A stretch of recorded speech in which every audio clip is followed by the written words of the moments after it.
Hi guys, it's Holly here at Faces and welcome to episode 9 of the Face It podcast.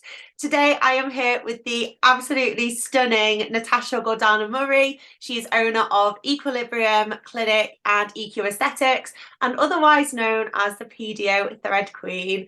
So Natasha, thank you so much for coming on the podcast today. I'm so excited to speak with you. Thank you so much for inviting me. It's an honor. Oh, good. Well, it's an honor speaking with you. Natasha, so you have done various different things throughout your career. Obviously, at the moment, you're kind of really huge on social media with your PDO Yeah. threads and your aesthetics. But where did everything start for you then? Do you want to just sort of talk us back in your Yes, career? absolutely. I actually at uni I studied a completely different thing. I studied law and then politics and criminology, so completely different path. But ended up working as a fitness model and an athlete. I suppose a level of aesthetics has always been at the forefront of everything I've done. Sure. And I've always had a real interest in human performance and getting the best out of ourselves, both biologically and also aesthetically, I suppose. So I worked as a fitness model. I then opened my own modeling agency, and then went on to open health clubs. Wow, amazing. So I think as you say, like it's all kind of come hand in hand, hasn't it? It Sort does. of It throughout does your work quite well together. My health clubs were strength and conditioning facilities with lots of athlete care. They were very athlete led, and we always had treatment rooms there.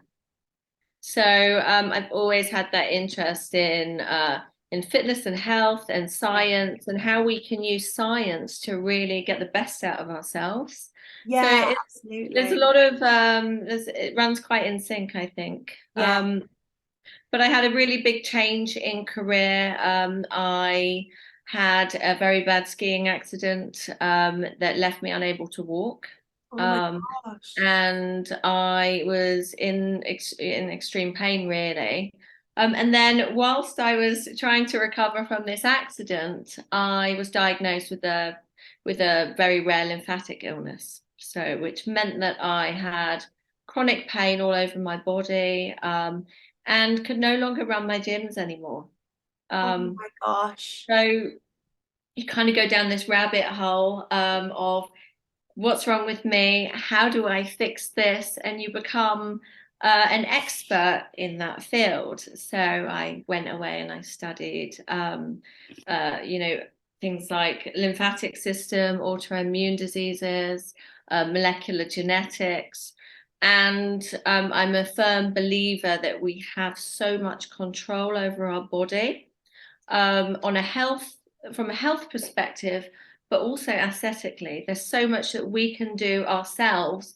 And I don't know if you're interested in biohacking or anything like that. But there's so much control we have as individuals to change things on a cellular level. Do you know So, what? I completely agree with you because I suffer with eczema, and that's something that mhm. I've suffered with forever.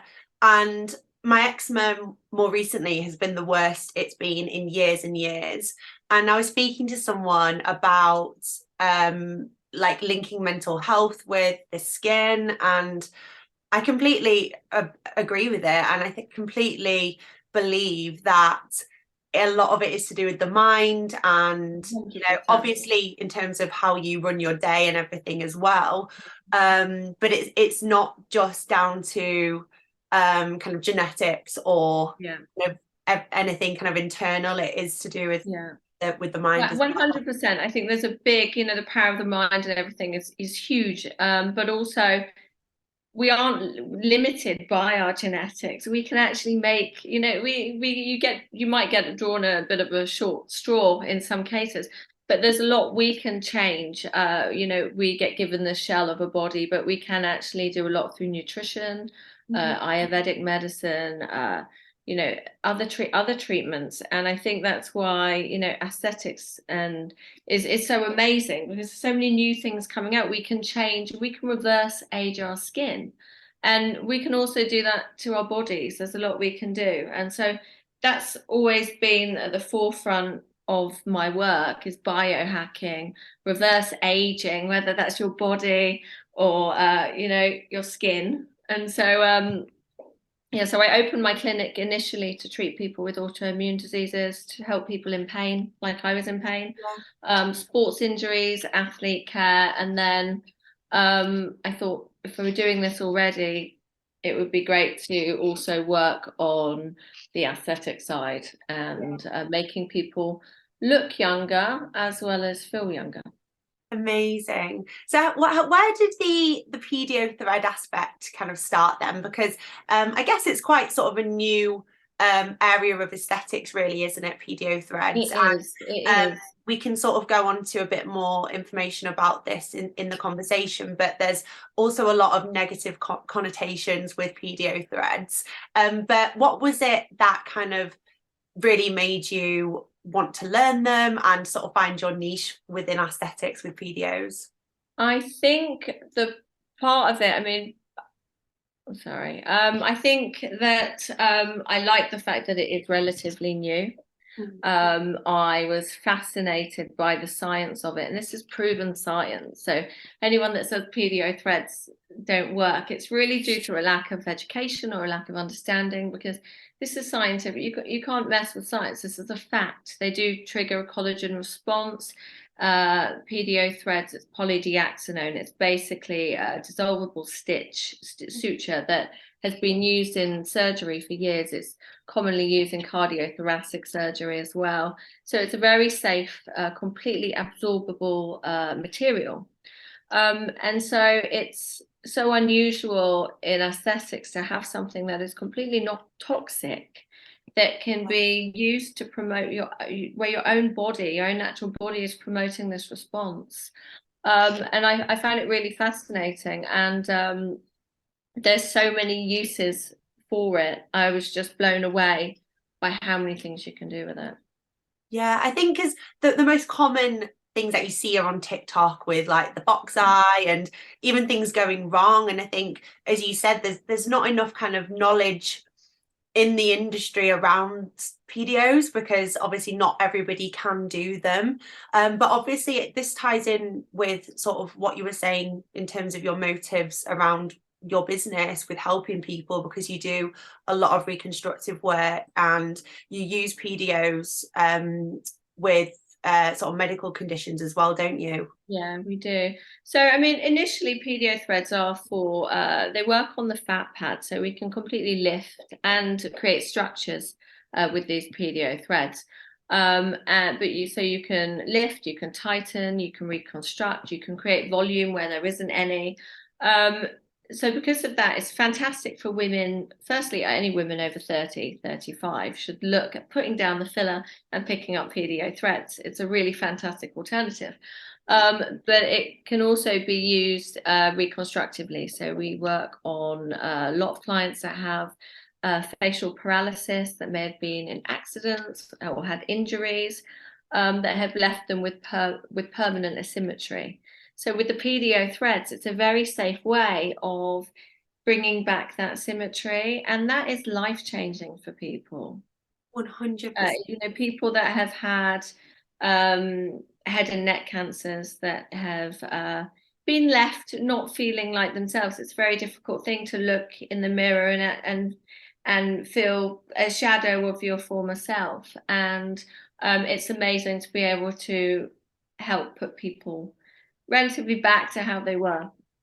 Yeah, that's amazing. And I think so many people are in this industry just for the money, whereas I think the successful people that I speak to, like yourself, it's always putting the client first. And that is sort of a running theme that I've got with these podcasts is, the people who are actually doing well in this industry, it's because they are doing it because they genuinely care, and the money is the second aspect of it. And that's just, I guess, a bonus. I watched a video that you'd done with regards to people getting like 5 ml packages when they're a little bit older, and them thinking it's going to be the right thing for them when actually it's not. And I think that very much ties in with what you've just said around, these PDO threads can be so much more effective than dermal filler. particularly in older patients. So do you want to just talk a bit about that? Yeah, absolutely. It's so common that people see a wrinkle and they think, oh, loss of volume, what we need to do is fill. And this is why we see people who are often, and even young girls, that are so overfilled that they've actually lost their own natural, beautiful bone structure. And I think the key to aesthetics is elegant aesthetics. It's not about being overfilled, it's about having tight, beautiful skin that's glowing. And so PDO threads are great for that because we are just restoring. We can create and sculpt and do things, wonderful things, and filler is wonderful and it has a place. But as we get older, our skin is getting thinner and thinner, and it's common sense that if we overfill, it's especially in the lower face, gravity will still have its way. Mm-hmm. So what I prefer to do with my clients, I prefer to tighten the skin as opposed to fill it, because also we're getting that reverse aging, we're getting that biostimulation that we're just not getting with filler. Yeah, because even, I mean, we all look at ourselves in the mirror and, you know, look at things that maybe we don't like, and I'm massively into my fitness just like you are, and I've noticed that since training, you know, that has really affected my lower face as well. And I keep wanting to get some more dermal filler, but I just don't want to overdo it. And there's a really fine line, I think, isn't there?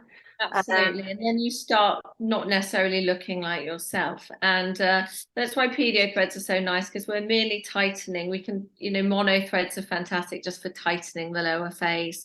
The cogs are great for lifting.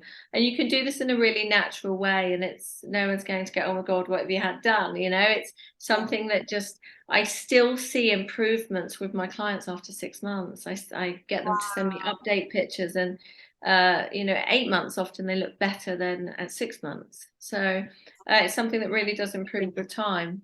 Oh, fantastic.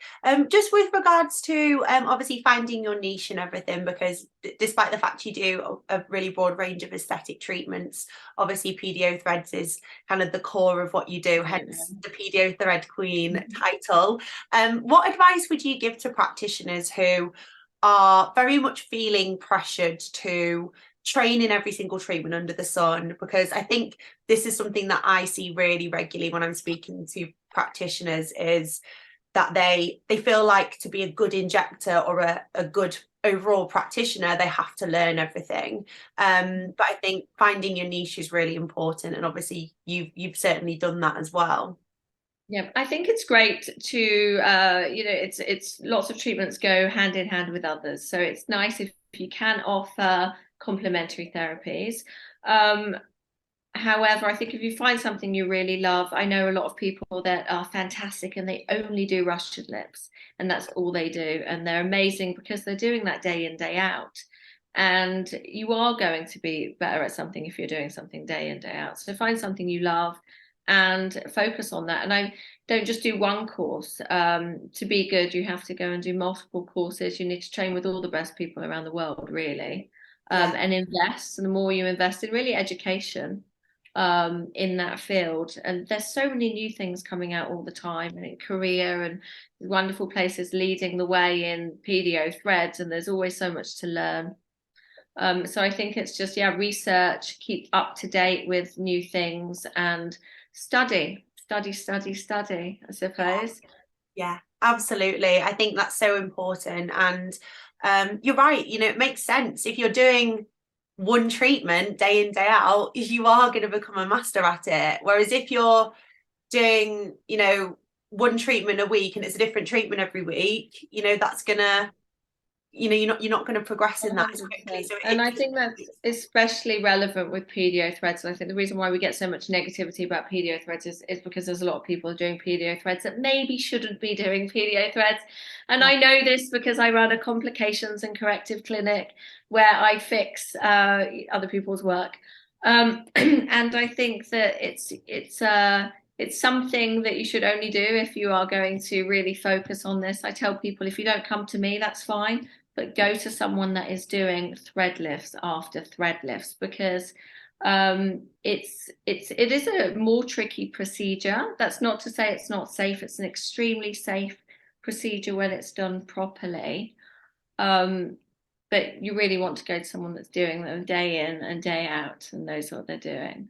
Yeah, absolutely. With regards to the treatment itself, then, are there any sort of legalities with PDO? So do you have to be CQC registered, or do you have to be taught by a medic? I hear all sorts of things, but I'm not sure what's right and what's wrong, to be honest. So if you are a medic, you have to be CQC registered. If you're not a medic, you don't have to be. Now, there are fantastic non-medics and medics doing work, and there are some more, that I've fixed work from both.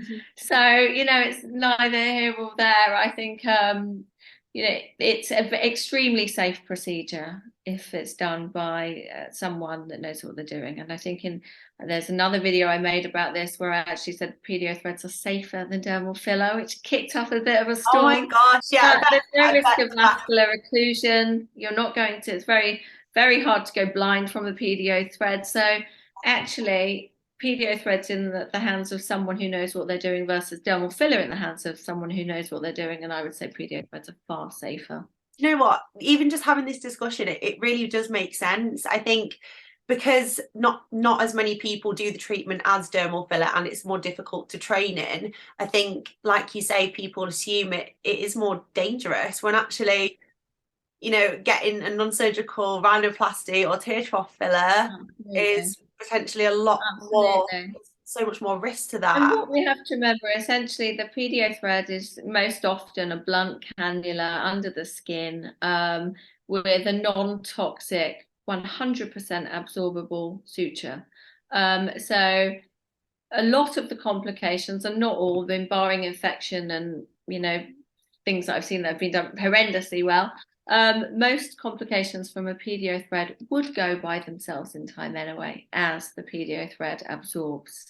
So the long-term damage from a PDO thread is really significally less. But hopefully, touch wood, I'm complication free. So yeah, absolutely. Try and keep that record. But you're really making me want to get the treatment now. It's always, you're welcome anytime. It's always been something that, because I've not known enough about it, I've been worried, something that I would never sort of be interested in getting, but you're literally selling it to me. So I feel like everyone else who's listening to this as well will be straight booking in with you, because it just makes it sound incredible, and they're so versatile as well. Yeah, and I do realise that they look very scary, but we numb with injectable lidocaine for the cogs, and with the other ones we use a topical lidocaine. The procedure doesn't hurt at all. You don't feel anything going under the skin. The only thing you feel essentially is my fingers on the top of your skin. Yeah. And we can use these all over the body. So I do breast lifts, abdominal lifts, tummy tucks with them. They're really arm lifts. So it's really versatile, and it's fantastic for aesthetic reasons, post-surgical reasons, medical reasons. There's a lot of pluses that need to be heard about.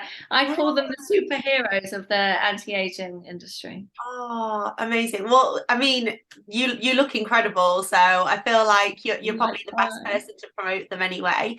Obviously you are partnered with surgeons overseas as well, aren't you? For obviously more surgical treatments. Do you want to just talk a bit about that as well? Yes, so medical tourism is such a minefield, and I think so many people can't afford to have surgery here. We work with surgeons in the UK as well, but we do help provide affordable surgery for people abroad. And the difference with us is that you're getting European board certified surgeons with fantastic CVs. They're all vetted. They're not Instagram surgeons, and you're also getting aftercare. So we do all the aftercare, post-surgery care, because that's the thing that makes us feel insecure about going for surgery elsewhere. It's once you pay your money and then afterwards you're back to your own country and you don't have that recourse. Yeah. Whereas there's no responsibility, there's no recourse. And so I wanted to really enable people to have cosmetic surgery and also medical surgery. We do a lot of surgery for lymphatic illnesses like my own. And so that's really where it started, to help people afford surgeries that they couldn't have here. Right, amazing. Yeah, I think I completely agree. It's, people are always going overseas to get surgery as a result of Instagram, and I think not enough thought goes into actually the process, and the potential risks, coming back and not having the correct aftercare and everything as well. So I mean, obviously there's risk to any surgical procedure. But I think there's lots. I mean, I constantly read in the news articles about people, just really having a bad time with it and not getting the care or the treatment that they really wanted. So I think that's amazing that you offer that. Yeah, I think it's just it's nice to be able to help provide, ethical surgery that's safe to people. Yeah, absolutely. Just, I know we sort of touched on it previously, but just going back to kind of negativity within the industry, I think this is something which, again, I do talk about quite a lot, because I speak to practitioners day in, day out who just are just put in a bad place because they are reading things online. Someone said something to them, they feel like they're doing something wrong. How have you, over your career, particularly in aesthetics, dealt with negativity, and what advice would you give to anyone experiencing that right now? I'm quite lucky in the fact that I haven't actually really experienced any negativity. I think that my main client base is women in their 30s, 40s, 50s, etc. And so I don't feel like I've seen a lot of people, especially on the Russian lit trends, and I've seen a lot of my friends who are practitioners be trolled because someone doesn't like new techniques, or they're critical of them, or they don't like the look, and that's fine. We all can look as we like. And it is a shame. It is a shame. I also think the non-medic versus medic negativity is a real shame as well. But just ignore it. Just ignore it. Focus on what you're doing. Stay in your own lane. And I think also, if I ever do get any negativity, I certainly don't bite back. I think there's just crack on with what you're doing. I don't engage in it because it's not classy, is it? It's not classy. Exactly. To put anyone down. And just keep sharing your own positive work. Yeah, 100%. And I've said this previously on this podcast, but the only people you should be listening to for feedback is your clients. Absolutely. You're the person who's treating them. As long as they're happy, you're getting good reviews, you're getting recommendations, you're making a positive difference to their life. That's the only thing that should really matter, not somebody on social media who doesn't even know you, who's probably just a bit jealous anyway. So yeah, I think it's so important to just really kind of focus on what you're doing, ignore it, and just don't let it knock you as well, because I think it can very easily knock your confidence. 100%. Especially I think if you're new to the industry, I think that can be quite hard. And I always feel really sorry for new practitioners that are getting a bit of a bashing, because we all start somewhere, and sometimes in the beginning our work is not as good. And it gets better and better, and it is a shame. It's a shame because we do all start somewhere, and everyone's just trying to make a living. Yeah, absolutely, 100%. And it's a journey. Like you say, you're not going to be incredible at something the first time you do it. Of course, if you have just trained, you've still got a lot of learning to do, and finding your niche, finding what you enjoy doing, what treatments your clients need and want. And it doesn't happen overnight, it's something. But it does happen. You just have to soldier on. I remember when I first started. I remember when I would have one client in a week, and then I would have two clients in a week. I would do someone's face, and I would spend 24 hours in sheer anxiety in case something went wrong, watching my phone every time the text message went, and check they're okay. And it's just part of the process. It's part of the process, and then you eventually be able to do it in your sleep. Yeah, there's probably so many people listening to that thinking, oh my God, that is literally me. Like, I'm just so and it genuinely does get to a point where, because I think there's always maybe a little bit of fake it till you make it in the beginning, where you kind of think, oh, I'm winging this, but everyone feels like that when they're new at something, everyone. And then it gets to a point where actually you think, yeah, I really do know what I'm doing. Yeah. And it Oh, does and come. Yeah. you can see that because you're confident. Again, other people that I speak to who are successful, they're confident and they believe in what they do, and that really shows and can have a huge impact on your business as well, can't it? Absolutely. Obviously, social media is um, something that is huge for you. You've got a big following, constantly doing videos and things like that. And social media is, again, something which a lot of practitioners really struggle with, due to the fact that it is so huge in the aesthetics industry. Are there any sort of points or bits of advice which you'd give to someone who is sort of struggling with that aspect in terms of having to grow it? Yeah, I think firstly, don't filter your pictures. I think that is one of the things I hate seeing most. I would rather see blood bruises than real after pictures. I think because it takes away authenticity. So keep your pictures real. And I think educate if you can share tips.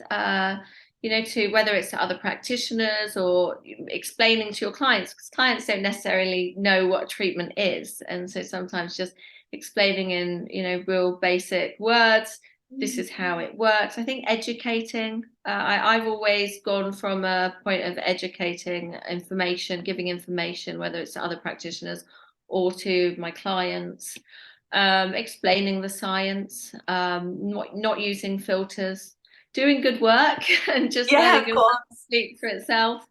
And get the reviews as well. Ask people to review. You can ask people to tag you and whatnot. And if they love your work, then hopefully they'll share it for you.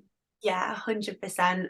I completely agree with what you were saying about the educating aspect. I think, you know, you we're sort of having a conversation and we're probably saying things which a non-practitioner or someone who's not in the industry doesn't know, but we're just doing it without even thinking. So I think actually simplifying the terminology and breaking it down is just helpful for the I think that's great. I think that's great for practitioners. See, I obviously train a lot of people in threads, so a lot of my videos are aimed more at practitioners.